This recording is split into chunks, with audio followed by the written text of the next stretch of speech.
This is Alan. Yes. Okay. And we're live. Hey, what's the Okay. bus's name, by the way? It's Lavinia. called Lavinia Bus. Lavinia bus. Well, I got it. Lavinia Bus. And the story is that's her mom's name. It's Lavinia? Lavinia. Interesting. Cool. There's a whole story, and you can I read like about it it. later. But that's her mom's name. So yeah, it's called Lavinia. It's like my buddy in Phoenix, and his rig is called Fagarwi, and he's Australian. Everybody think it's some Aussie word, but then he got the license plate Werda, so he's got Werda Fagarwi. That's awesome. Yeah. Anyway, so Okay. tell me about lights. You're thinking clear lenses to replace the red and amber up front Yeah. and back. Front and back. Okay, I'll price those. And then LEDs. Is it necessary to have more than the headlights now traveling down the road? No. Okay.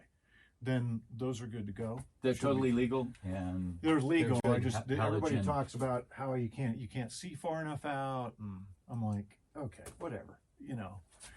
interesting. No, I haven't encountered that. Well, I'm like, well, they put them on a bus for that very reason. But Yeah. anyway, okay, so we'll leave those out there. And then the next thing was outside wise was door. And while we're Explain. talking about outside lights, you wanted some ideas on scene lights. Oh yeah, scene lights. Scene lights we do want. And do you want those purple also? I don't or care. No, what? they can be anything. Whatever they Okay. come in. I would recommend white just for Okay. identifying what's out there better. Okay. Mm-hmm. Okay. This that's is something you turn on. You're parking and you need a bunch of extra light to see the fence or the trees or the stump, or you hear something outside and you want to be able to identify what's going on outside. You hit a button to Yep. turn the lights on. right. And will you explain that process electrical? Because you were mentioning in the switch, you turn it on from, you call it a certain type of switch. I like to use latching relays, and each pulse from wherever it originates turns the state of that relay on and then back off. So you could have a button up front. They're little round buttons. You can have a button up front and you push it and it turns those lights on, and you push this one and it turns it off, or you do it from the back. And you could turn it on from the back, turn it off from the front. There's no... I'm a bit of a freak. Like in our kitchen, we have the dueling toggle switches, you know, the three-way switches. Yep.